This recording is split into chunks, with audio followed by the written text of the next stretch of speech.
Okay, guys, this is part 2 of English 7. Let's continue with what you just did for me.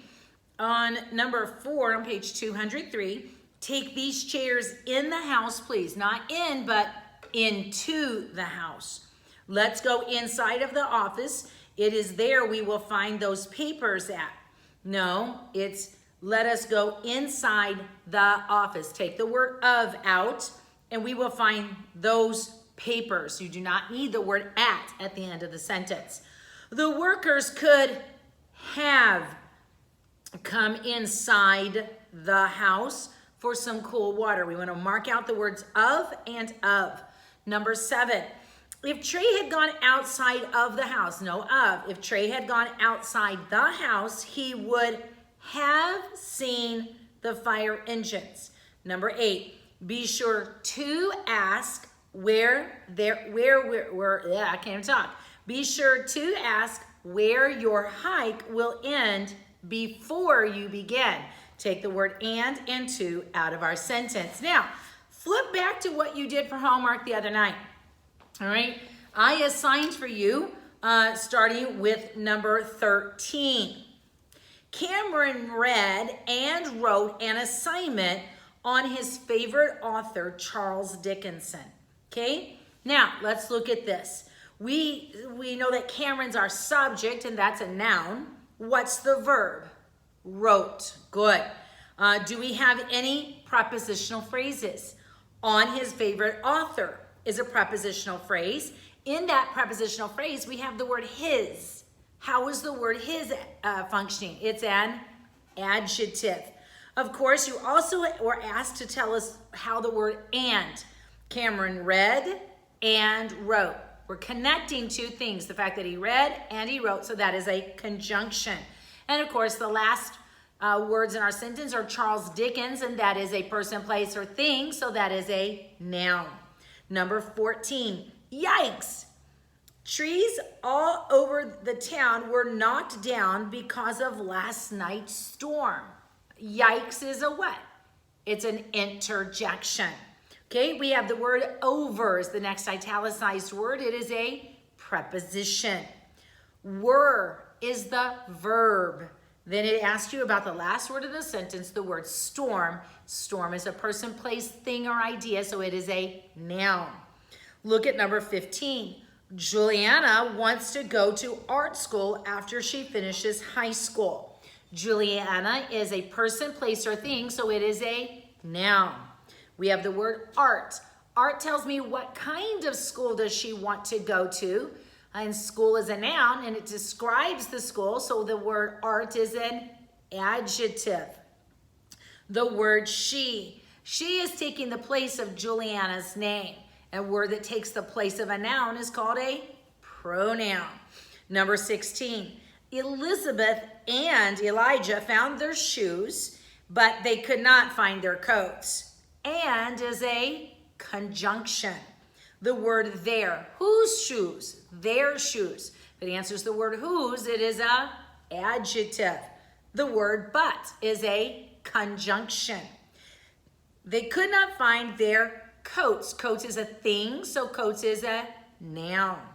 Number 17. As the school production got closer, the students worked extremely hard to memorize their lines. As is a conjunction. It's introducing that dependent clause. Okay, extremely is an adverb. To what extent was it hard? It was extremely hard. Okay, there is whose line. So theirs is an adjective. Number 18, yes, the softball team diligently worked hard and won the biggest game of the season. Yes is a interjection. Diligently tells me how they worked. So if it tells me how, it is a adverb. And is connecting worked hard and won to each other. So it's a conjunction. Biggest. What kind of game was it? It was the biggest game. So it is a adjective. And of begins the phrase of the season. So it is a preposition. Number 19. Before he was able to go outside, Sean had to finish his homework. Good idea. Okay? He is a pronoun because it takes the place of Sean's name. The word had is a verb. We know it's a verb because it's always a verb. Remember, it's on that list. Am, is, are, was, were, be, been, been, have, had, has. It's always a verb. Okay? Homework. That's a thing. Something that Mrs. Turner wants you to bring to me. Homework. Okay? It is a what? It's a noun. God promises that he will never leave us nor forsake us. The word he, it takes the place of God, his name, so it is a pronoun. Will is a verb. It's always a verb. Leave is the action, so that is also a verb. And nor is a conjunction.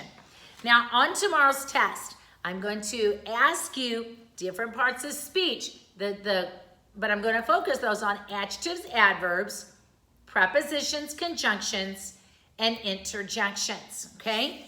Let's turn the page, because though we have a test tomorrow, on Thursday, we will have a unit test over everything from the beginning, like we do over the big chapter test when we complete the whole unit. We will have one of those tests next Tuesday. On that test, I'm going to give you many, many words, and you're going to have to tell me what every word is, okay? I will probably have you write down some sentences and then just simply tell me what every word in the whole sentence is, what part of speech. Look at page 200. This is gonna, it won't look like this because I can't do this on the computer. All right, some of you are going, I'm glad, all right? But it is going to be very similar as far as the functioning of it, okay? Here, they've given us 50 words in these, 3 paragraphs. They want us to tell them how each word is used. Is it a noun? In other words, is it a person, place, thing, or idea? Is it a verb? Is it a word of action, or is it a linking verb? Is it a pronoun? Is it a word that takes the place of a noun? Instead of using Venus's name, if I say she, and I'm referring to Venus, then Venus is the noun, but she is the pronoun, okay? So if I say she is in my class, and the she refers to Venus, she is a pronoun.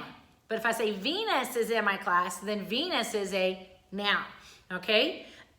Next, we're gonna ask you about an adjective. Adjectives describe nouns and pronouns. In other words, they have to tell me about a person, place, or thing, right? They have to describe it. When an adjective describes, it's gonna answer these questions. What are they? Which one? What kind? How much? How many? Or whose? Those are the 5 questions every time. Guys, when you get ready to take your test, write those down so that if you get them confused, write them down so you don't forget. Then I'm gonna ask you about adverbs.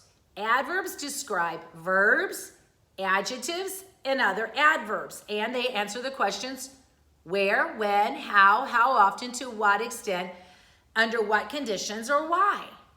Prepositions show relationships, okay? Beside the tree, under the bench, above the school, okay? And then you have conjunctions. Conjunctions connect, okay? And, but, or, nor, for, yet, okay? Neither, nor. You might have although, as. Those are subordinating conjunctions at the beginning of an adverb clause. Those adverb clauses usually come where? At the beginning of our sentence. So if you have a sentence that begins with a clause and that clause begins with although or as, that's probably